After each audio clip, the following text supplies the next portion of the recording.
حضرت ابو موسیٰ اشعری رضی اللہ تعالی عنہ فرماتے ہیں کہ نبی کریم رؤوف الرحیم علیہ الصلاۃ والسلام بیمار ہوئے اور فاشتد مرض، آپ علیہ الصلاۃ والسلام کا مرض سخت ہو گیا، یعنی جس مرض کے اندر نبی کریم صلی اللہ علیہ وسلم کا مبارک وصال ہوا، دنیا سے رخصت ہوئے، اس مرض کی یہ بات ہے۔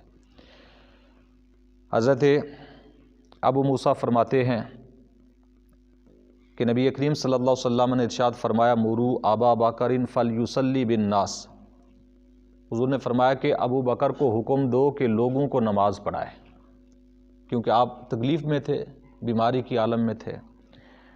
حکم دیا کہ حضرت صدیق اکبر کو حکم دو کہ وہ نماز لوگوں کو پڑھا دیں۔ قالت عائشہ تو انہ رجل رقیق، حضرت ام المومنین عائشہ صدیقہ رضی اللہ تعالی عنہا نے عرض کی یا رسول اللہ صلی اللہ علیہ وسلم، حضرت صدیق اکبر وہ تو رقیق القلب ہیں، یعنی ان کا دل بہت نرم ہے۔ جب وہ آپ کے مقام پر کھڑے ہوں گے، اذا قام مقامک لم یستطع ان یصلی بالناس، کہ جب آپ کے مصلی پر کھڑے ہوں گے تو وہ یہ طاقت نہیں رکھتے کہ لوگوں کو نماز پڑھا سکیں، یعنی ان کا دل اتنا نرم ہے کہ آپ کو بیماری کے عالم میں دیکھ کر اور آپ کے مصلی پر کھڑے نہیں ہو سکیں گے، کسی اور کو حکم دیں۔ یعنی ام المومنین کی مراد یہ تھی کہ کسی اور کو حکم دیں کہ حضرت صدیق اکبر نماز نہیں پڑھا سکتے، وہ بہت رقیق القلب ہیں۔ نبی کریم صلی اللہ تعالی علیہ وسلم نے پھر دوبارہ فرمایا قال مری ابا بکر فلیصلی بالناس، آپ علیہ الصلوۃ والسلام نے فرمایا ابو بکر کو حکم دو لوگوں کو نماز پڑھائے۔ نبی کریم صلی اللہ تعالی علیہ وسلم نے جب یہ فرمایا تو ام المومنین عائشہ صدیقہ رضی اللہ تعالی عنہا نے دوبارہ وہی عرض کی یا رسول اللہ صلی اللہ تعالی علیہ وسلم کہ آپ نماز نہیں پڑھا سکتے، آپ رقیق القلب ہیں۔ فقال، تیسری مرتبہ حضور نے فرمایا مری ابا بکر فلیصلی بالناس فإن کن صواحب یوسف، میرے آقا علیہ الصلوۃ والسلام نے تیسری مرتبہ فرمایا تم تو صواحب یوسف کی طرح ہو، جاؤ حکم دو صدیق اکبر کو نماز پڑھائے۔ یعنی 3 مرتبہ نبی کریم صلی اللہ علیہ وسلم نے یہ الفاظ دہرائے کہ ابو بکر کو حکم دو نماز پڑھائے لوگوں کو۔ حضرت ام عائشہ رضی اللہ تعالی عنہا نے 2 مرتبہ یہ کہا کہ آپ رقیق القلب ہیں، آپ نماز نہیں پڑھا سکتے۔ اس کی طرف ایک اشارہ ہے جہاں پر محدثین کرام نے بیان فرمایا، چلو وہ ایک ضمناً اشارہ آ گیا۔ بتاتا چلوں کہ آج کل لوگ کہتے ہیں کہ پہلا نمبر حضرت علی کا ہے تو پہلا نمبر حضرت صدیق کا ہے، یہ اہل سنت جماعت کا عقیدہ ہے۔ پہلا نمبر کس کا ہے؟ حضرت صدیق کا ہے، دوسرا نمبر حضرت عمر کا ہے، تیسرا نمبر حضرت عثمان اور چوتھا نمبر حضرت علی المرتضیٰ شیر خدا رضی اللہ تعالیٰ عنہ کا ہے۔ اور یہاں پر اشارہ کس چیز کا ہے کہ یہ اس وقت کی بات ہے کہ جب نبی کریم صلی اللہ تعالیٰ علیہ وسلم، یعنی یہ وہ حدیث مبارکہ ہے کہ ایک اسی دن اور کچھ روایات کے مطابق دوسرے دن نبی کریم صلی اللہ علیہ وسلم کا وصال ہو گیا تھا۔ اس وقت حضور صلی اللہ علیہ وسلم نے حضرت صدیق اکبر کو حکم دیا، تو یہ بار بار حکم کیوں دیا گیا؟ حضرت ام عائشہ بار بار کیوں دہرواتی رہیں؟ اس لیے ام عائشہ بھی جانتی تھی، حضور بھی جانتے تھے ام عائشہ کی مراد کیا ہے۔ میرے آقا علیہ الصلوۃ والسلام نے بار بار اس لیے فرمایا حضرت ام عائشہ صدیقہ نے، اس لیے کہ خلافت صدیق اکبر پکی ہو جائے، بعد میں کوئی یہ نہ کہہ سکے کہ نبی کریم صلی اللہ تعالی وسلم تو مرض کے عالم میں تھے، آپ نے جلدی میں کہہ دیا ہوگا، زبان سے نکل گیا ہوگا صدیق کا نام، تو اس لیے نہیں، بلکہ نبی کریم صلی اللہ علیہ وسلم نے 3 مرتبہ اپنے پورے ہوش و حواس کے ساتھ یہ الفاظ فرمائے کہ صدیق اکبر کو حکم دو کہ نماز پڑھائیں، نماز پڑھائیں۔ تو جب صدیق اکبر رضی اللہ تعالیٰ عنہ نے لوگوں کو نماز پڑھائی، لوگوں کو نماز پڑھائی، تو اس وقت عالم کیا تھا کہ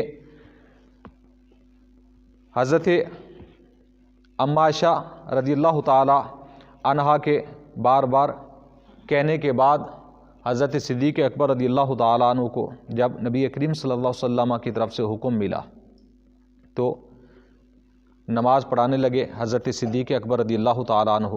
اور اسی روایت کو حضرت انس بن مالک رضی اللہ تعالیٰ عنہ نے بھی روایت کیا دیگر الفاظ کے ساتھ، لیکن جو پھر آخری لفظ ہیں جس کی طرف میں جانا چاہتا ہوں وہ یہ ہے کہ حضرت انس فرماتے ہیں کہ نبی کریم صلی اللہ تعالی علیہ وسلم کی خدمت آپ نے کافی عرصہ کی ہے، اور نبی کریم صلی اللہ تعالی وسلم کی اتباع کے اندر رہتے تھے۔ حضرت انس بہت سارا عرصہ حضور کی خدمت کی اور حضور کی صحبت میں رہے۔ آپ فرماتے ہیں انا ابا بکر کانا یصلی لہم فی وجہ النبی صلی اللہ تعالی وسلم الذی توفی فیہ، کہ نبی کریم صلی اللہ تعالی علیہ وسلم کے زمانہ اقدس کے اندر ہی اس مرض کے اندر، حضور کی اس مرض کے اندر کہ جس مرض میں حضور کا وصال ہو گیا، اس بیماری کے عالم کے اندر صدیق اکبر نے ہمیں نماز پڑھائی، لوگوں کو، صحابہ کو نماز پڑھائی، حتیٰ اذا کانا یوم الاثنین، حتیٰ کہ جب پیر کا دن آیا۔ کون سا دن آیا؟ پیر کا دن آیا۔ وہم صفوف فی الصلاۃ، حضور کے سارے صحابہ نماز کی صفیں باندھ کر کھڑے ہوئے تھے، نماز میں نماز پڑھ رہے تھے۔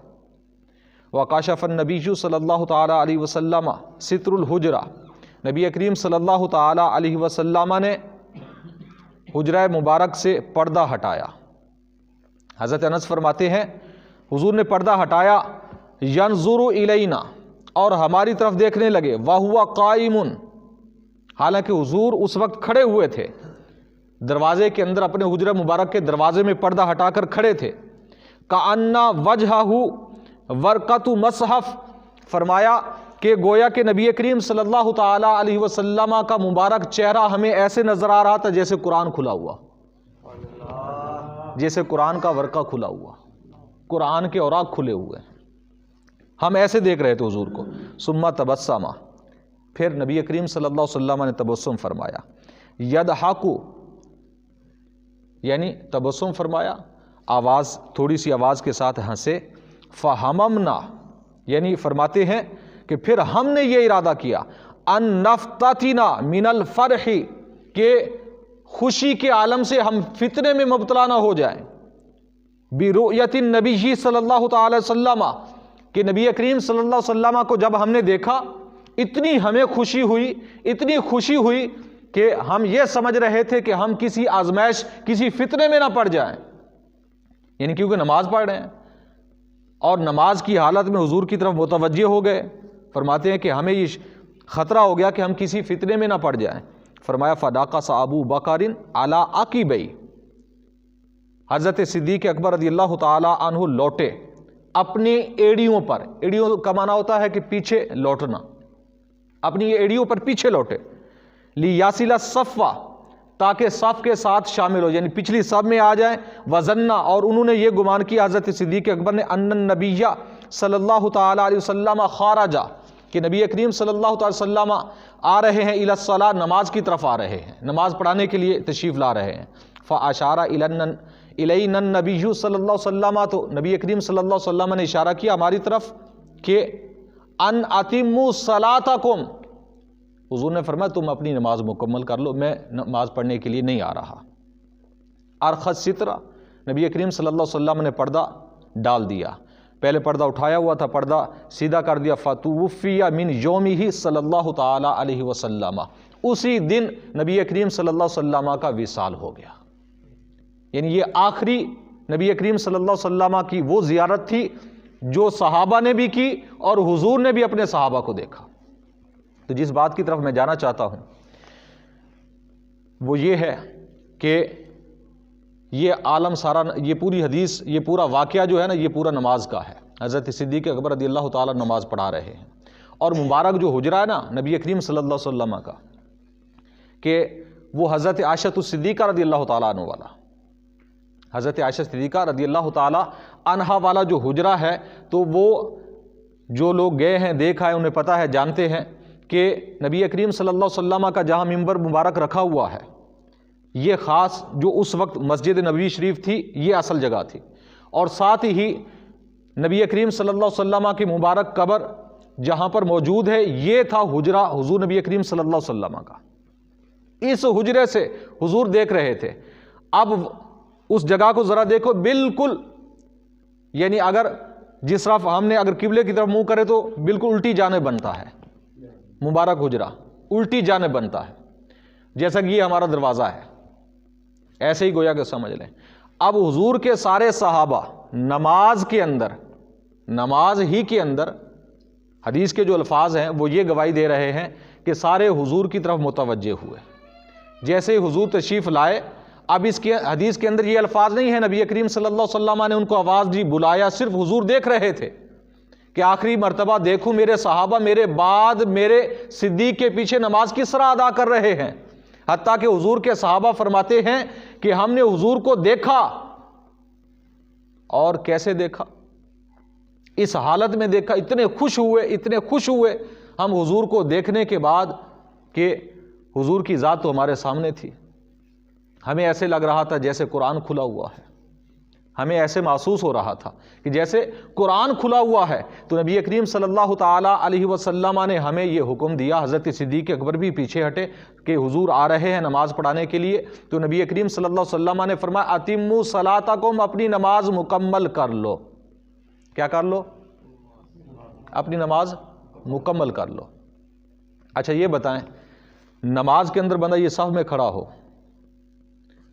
سامنے بالکل الٹی جانب دروازہ کھلے پردہ ہٹے، گردن پھیر کے دیکھے گا کہ ویسے ہی نظر آ جائے گا؟ ایک آپ سے سوال ہے. پورا منہ پھرے گا نا، چہرہ پھر جائے گا نا دیکھنے کے لیے. تو حضور کے سارے صحابہ حضور کی طرف متوجہ ہوئے کہ نہیں ہوئے؟ نبی کریم صلی اللہ علیہ وسلم نے تو یہ نہیں فرمایا نماز ٹوٹ گئی تمہاری، نماز دوبارہ پڑھو. حضور فرماتے ہیں اتموا صلاتکم، اپنی نماز مکمل کر لو. کیا فرمایا؟ اپنی نماز مکمل کر لو. یہ حدیث کے الفاظ. اس سے پچھلی حدیث مبارکہ جو ہے کہ حضرت ام عائشہ صدیقہ رضی اللہ تعالی عنہا آپ خود فرماتی ہیں کہ حضور نبی کریم صلی اللہ تعالی علیہ وسلم کے زمانہ اقدس کے اندر حضور کے صحابہ حضور نبی کریم صلی اللہ تعالی وسلم کی بہت زیادہ تعظیم کیا کرتے تھے، نماز کے اندر بھی نماز کے باہر بھی. یہ حضرت عائشہ صدیقہ رضی اللہ تعالیٰ عنہ کے الفاظ ہیں. پچھلی حدیث کے اندر یہ موجود ہیں کہ نبی کریم صلی اللہ تعالی وسلم کی تعظیم کرتے کیسے؟ فَذَاكَرَنَا الْمُوَاظَبَةَ عَلَى الصَّلَاةِ وَالتَّعْظِيمَ لَهَا، کہ نبی کریم صلی اللہ تعالی علیہ وسلم کی نماز کے اندر جو تعظیم ہوتی تھی نا، اس کو حضرت عائشہ بیان فرما رہی ہیں. اور اس کے علاوہ یہ ایک حدیث مبارکہ ہو گئی، اور اس سے اگلی جو حدیث پاک ہے اس کے اندر یہ ہے کہ حضرت صدیق اکبر رضی اللہ تعالیٰ عنہ ایک مرتبہ، یہ اس سے پہلے کا واقعہ ہے، اس وقت نبی کریم صلی اللہ علیہ وسلم کسی کام سے کسی اور وجہ سے لیٹ ہو گئے، کسی اور کام سے گئے ہوئے تھے. حتیٰ کہ جب حضور تشریف لائے نا، حضرت صدیق اکبر نماز پڑھا رہے تھے. یہ کافی طویل حدیث ہے.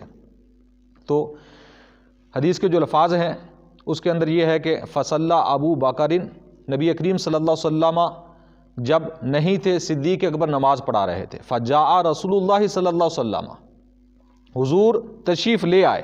والناس فی الصلاۃ، اور لوگ اس وقت نماز میں تھے.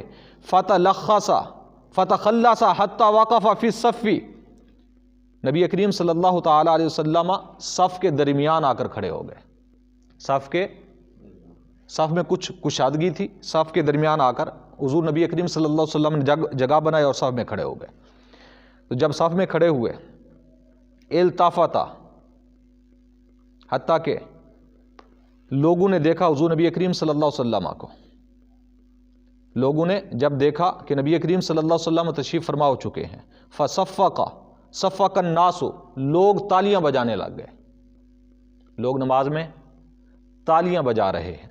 کیوں بجا رہے ہیں؟ کہ حضرت صدیق کو پتہ چلے کہ حضور آ گئے، حضور آ گئے ہیں. وکان ابو بکر، اور ابو بکر کی نماز کا عالم یہ ہوتا تھا، لا یلتفت فی صلاتہ، کہ نماز کے اندر کسی طرف وہ متوجہ نہیں ہوتے تھے. انہوں نے تالیوں کی آواز سنی ہی نہیں، ایسے نماز میں مگن. یہ صدیق کی نماز ہے. صدیق کو مقام ایسا نہیں مل گیا. حضرت صدیق نماز پڑھا رہے ہیں، حضور پیچھے آئے، سارے صحابہ نے تالیاں بجائیں، لیکن پھر بھی آپ متوجہ نہیں ہوئے. فلما اکثر الناس التصفیق، جب لوگوں کی تالیاں بہت زیادہ ہو گئیں، یعنی ابتدا کے اندر آپ نے آواز سنی ہی نہیں۔ جب بہت زیادہ تالیاں کی آواز ہوئی تو حضرت صدیق اکبر رضی اللہ تعالی عنہ نے وہ آواز سنی، التفتا، متوجہ ہوئے، دیکھا، فرآ رسول اللہ صلی اللہ علیہ وسلم، دیکھا کہ حضور تو تشریف فرما ہے۔ جب بہت زیادہ تالیوں کی آواز ہوئی تو دیکھا کہ حضور تشریف لا چکے ہیں، تو نبی کریم صلی اللہ تعالی وسلم کو جیسے ہی دیکھا پیچھے ہٹنے لگے، مصلی چھوڑنے لگے۔ فاشار الیہ رسول اللہ صلی اللہ تعالی علیہ وسلم انمکس مکانک، نبی کریم صلی اللہ علیہ وسلم نے اشارہ کیا کہ اپنی جگہ پر کھڑے رہو، نماز پڑھاتے رہو۔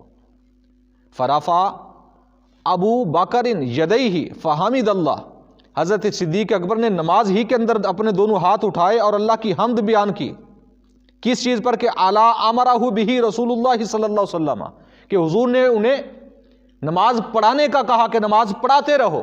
اس بات پر حضرت صدیق اللہ کی حمد کر رہے ہاتھ اٹھا کر۔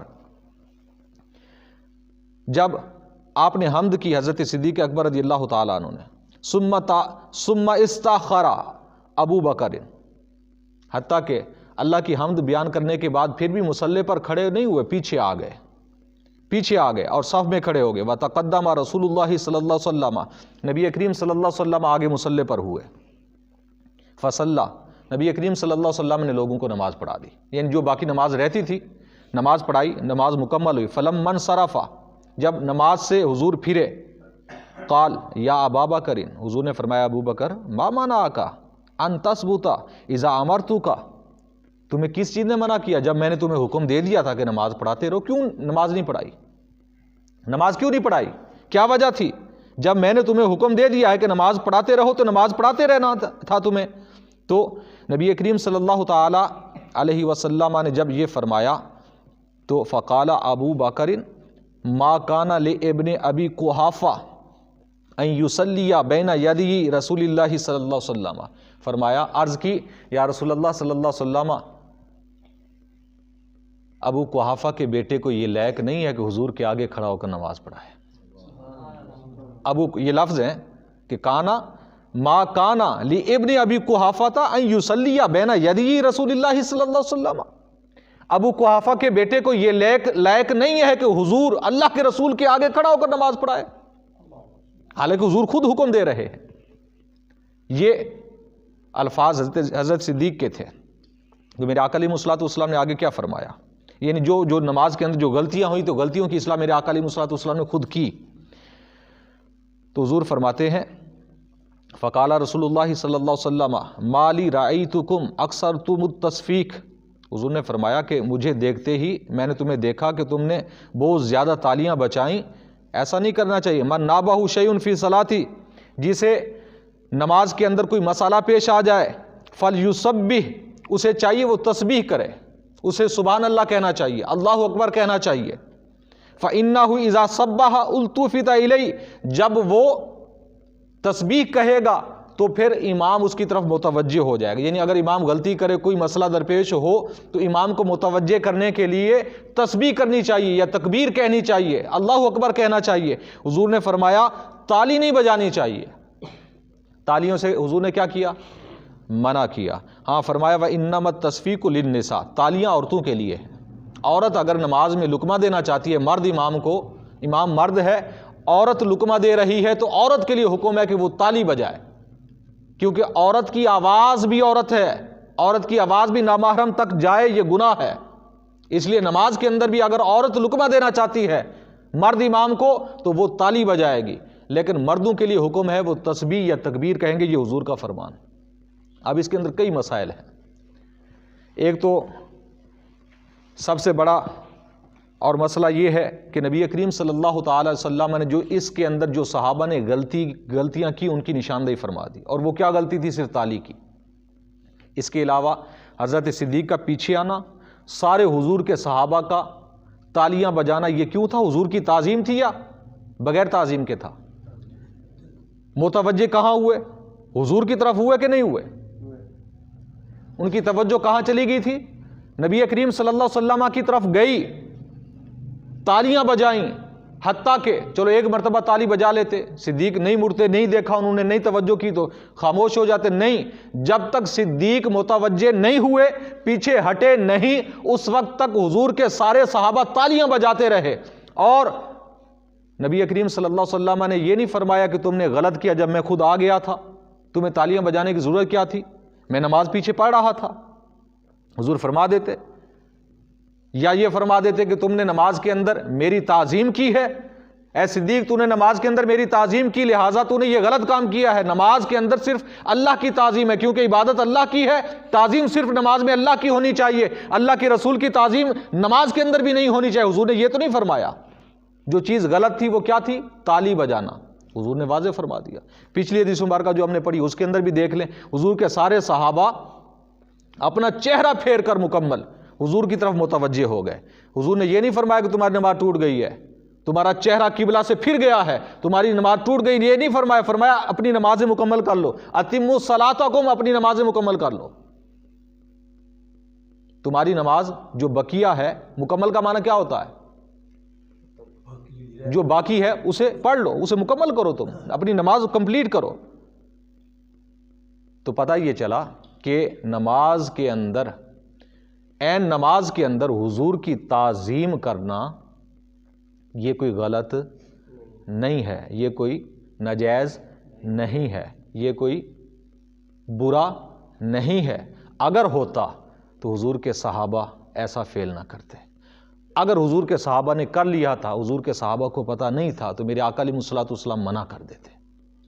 یہ بخاری کی روایت ہے، میں آپ کے سامنے یہ بخاری رکھی ہوئی ہے، اور جو ہم پر اعتراض کرتے ہیں یہ ہے بھی انہی کے مکتبے کی چھپی ہوئی ہے، ہمارا مکتبہ دارالحدیث ملتان کا مکتبہ ہے یہ۔ تو جو عبارت میں آپ کو بتانا چاہتا ہوں، جیسا کہ ہمارے ایک بھائی نے پیچھے سوال کیا تھا کہ ان کے پیچھے ہم نماز کیوں نہیں پڑھتے، اس کی جو وجہ جیسا کہ علامہ صاحب نے بھی پہلے بتائی تھی۔ تو یہ صراط مستقیم کتاب ہے، یہ ابھی چھپ رہی ہے، یہ ایک نسخہ ہے، اس کے علاوہ بھی میرے پاس 2-3 چھاپے اور بھی ہیں، اور ابھی یہ بازار سے آپ جائیں کسی دکان، کسی مکتبے سے بھی یہ کتاب مل سکتی ہے۔ یہ نہیں کہ یہ نایاب کتاب ہے، عام مل جاتی ہے۔ یہ کتاب ابھی بھی چھپ رہی ہے، تو چھپ رہی ہے جب اس کا مقصد یہ ہے کہ یہ کتاب بھی ٹھیک ہے، اس کے اندر عبارات بھی ٹھیک ہیں، تو اس حوالے سے یہ بات کہہ رہا ہوں۔ تو اس کے اندر ایک عبارت لکھی گئی ہے کہ ہاں بمقتضائے ظلمات بعضها فوق بعض، زنا کے وسوسے سے اپنی بیوی کی مجامعت کا خیال بہتر ہے۔ یعنی یہ پیچھے نماز کے متعلق بات کر رہے ہیں، تو کہہ رہے ہیں کہ نماز کے اندر اگر کسی کا خیال آئے تو وہ کیسا ہے، اس کے متعلق یہ کہہ رہے ہیں۔ تو یہ جو عبارت ہے جس کی ہمارے علماء نے، ہمارے بزرگان دین نے گرفت فرمائی ہے، یہ ایک آپ لوگوں سے آپ اس عبارت کو سنیں اور دیکھیں کہ کیا ایک ان پڑھ شخص بھی اس عبارت کو سمجھ سکتا ہے کہ حضور کے لیے یہ الفاظ، ایسے الفاظ کہنا یہ درست نہیں ہے۔ تو کہا ہے کہ زنا کے وسوسے سے اپنی بیوی کی مجامعت کا خیال بہتر ہے۔ نماز کے اندر اگر کسی کو زنا کا وسوسہ، بدکاری کا وسوسہ آتا ہے، اس سے بہتر ہے بیوی کے ساتھ ہم بستر ہونے کا خیال کر لے، وہ بہتر ہے۔ اور کہا اور شیخ یا انہی جیسے اور بزرگوں کی طرف، شیخ یا انہی جیسے اور بزرگوں کی طرف خواہ جناب رسالت معاب ہی ہوں، اپنی ہمت کو لگا دینا اپنے بیل اور گدھے کی صورت میں مستغرق ہونے سے زیادہ برا ہے۔ یہ آپ کو الفاظ سنا رہا ہوں۔ نماز کے اندر یعنی کہہ رہے ہیں کہ کسی بزرگ کا خیال، خواہ جناب رسالت معاب ہی کیوں نہ، یعنی حضور ہی کیوں نہ ہوں، ان کا خیال نماز میں آئے، اپنی ہمت کو اسی طرف لگا دینا، اپنی ہمت کو اسی طرف لگا دینا۔ یہ کیا ہے؟ اپنے بیل اور گدھے کی صورت میں مستغرق ہونے سے، یعنی اپنا بیل ہے، گدھا ہے، اس کے خیال میں غرق ہونے سے، اس طرف جانے سے زیادہ برا ہے حضور کا خیال آنا، شیخ کا خیال آنا۔ اچھا دلیل کیا دی ہے یہاں آگے؟ دلیل، اچھا کوئی بھی بات ہو اس کی دلیل ہوتی ہے نا۔ اچھا ہم یہ بات مان لیتے، اگر یہ قرآن حدیث میں اس طرح کی کوئی بات ہوتی تو مان لیتے ہم، کیوں قرآن حدیث سے آگے کچھ نہیں ہے۔ تو آگے انہوں نے جو دلیل دی ہے وہ دلیل دی ہے کہ کیونکہ شیخ کا خیال تعظیم اور بزرگی کے ساتھ انسان کے دل میں چمٹ جاتا ہے، اور بیل اور گدھے کے خیال کو نہ تو اس قدر چسپیدگی ہوتی ہے اور نہ تعظیم، یعنی بیل گدھے کا خیال آئے گا تو وہ تعظیم سے نہیں آئے گا، اور حضور کا خیال آ گیا یا کسی بزرگ کا شیخ کا خیال آیا تو وہ تعظیم سے آئے گا۔ لہٰذا نماز میں غیر اللہ کی تعظیم یہ شرک ہے، یہ غلط ہے، یہ دلیل ہے۔ یعنی دلیل کیا ہے کہ نماز میں اللہ کے سوا کسی اور کی دلیل کسی اور کی تعظیم کرنا یہ کہہ رہے ہیں کہ غلط ہے، غلط ہے۔ لیکن جو الفاظ انہوں نے لکھے خدا کی قسم یہ کلیجہ چیر دیتے ہیں۔ نبی کریم صلی اللہ علیہ وسلم کے بارے میں ایسے الفاظ، ٹھیک ہے مسئلہ اگر بیان کرنا ہے تو اس کا ایک انداز ہوتا ہے، ایک طریقہ کار ہوتا ہے، بسا اوقات ایسا بھی ہوتا ہے اگر صحیح مسئلہ بھی بیان کیا جائے نا، صحیح مسئلہ، اور انداز غلط ہو بندے کا تو صحیح مسئلہ بھی غلط بن جاتا ہے۔ ٹھیک ہے نماز کے اندر کسی کا خیال نہیں ہونا چاہیے، صرف اللہ ہی کی طرف بندہ متوجہ ہو، لیکن نماز کے اندر حضور کی طرف متوجہ ہونا یہ تو حضور کے صحابہ سے، حضور کے اپنے فعل سے، اور وہ فعل اچھا ایک ہوتا ہے نا اس میں یہ ہو جاتا ہے بسا اوقات جی یہ حدیث منسوخ ہو چکی ہے، یہ تو حضور نبی کریم صلی اللہ علیہ وسلم کی یہ وہ حدیث ہیں کہ جو آخری حضور جس دن فوت ہوئے اس دن کی بات ہے، حضور کا آخری فعل، آخری عمل۔ میرے آقا علیہ الصلوۃ والسلام نے اپنے صحابہ کو یہ نہیں فرمایا کہ تمہاری نماز ختم ہو گئی، تم نے نماز کے اندر میرا خیال کیا، میری طرف متوجہ ہوئے، تمہاری نماز جو ہے وہ خراب ہو گئی، یا کم از کم اتنا ہی بتا دیتے کہ ٹھیک ہے نماز پڑھو، نماز میں کسی اور کا خیال نہیں کرنا چاہیے، چاہے اللہ کا نبی اللہ کا رسول کیوں نہ ہو، لیکن حضور نے نہیں فرمایا۔ یہ وہ عبارت ہے، یہ کتاب میرے پاس ہے، اور ہمارے بھائی نے ایک علامہ صاحب کا نمبر دیا تھا، وہ میرے ساتھ اب 3 دن سے رابطے میں ہے، لیکن وہ تو میں نے ان سے یہ ایک سوال کیا ہے، ابھی بھی میرا یہی ایک سوال ہے، یہ ایک سوال ہے کہ یہ جو الفاظ لکھے ہوئے ہیں جس انداز میں، یہ حدیث کی کسی ایک کتاب سے دکھا دیں، کیونکہ ہمارے اوپر تو اکثر ویسے فتوے لگتے ہیں کہ آپ بدعتی ہیں جی، خلاف سنت کرتے ہیں، تو اگر ہم نے تو حدیثیں میں نے آپ دیکھیں یہ 2-3 حدیثیں پیش کی ہیں، اس کے علاوہ خدا کی قسم میں سینکڑوں حدیثیں اس پر پیش کر سکتا ہوں۔ یہ تو خالی بخاری شریف ہے، اور یہ مصنف ہے، یہ کتاب جی اسماعیل شہید نے، اسماعیل شہید کی یہ کتاب ہے صراط مستقیم، ابھی چھپ رہی ہے یہ ابھی، یعنی اگر یہ لفظ، کیونکہ یہ عبارتیں اب سے نہیں، یہ کافی عرصے سے مختلف چلی آ رہی ہیں، اور اس پر علماء کے فتوے ہیں، حرمین شریفین کے علماء نے بھی اس پر فتوے لگے، حسام الحرمین جو اعلیٰ حضرت کی ایک کتاب ہے نا، حسام الحرمین یعنی حرمین کی تلوار، تو وہاں سے یہ عبارتیں اور کچھ اور بھی عبارتیں میں پیش کروں گا، یہ عبارتیں اعلیٰ حضرت نے حرمین یعنی مکہ و مدینہ کے جو اس وقت کے مفتیان کرام تھے ان کے پاس پیش کی کہ آپ ان کے بارے میں کیا کہتے ہیں۔ اس وقت مکہ کے اور مدینہ پاک کے جتنے مفتیان کرام تھے ان سب نے ان عبارتوں پر کفر کا فتویٰ دیا، لیکن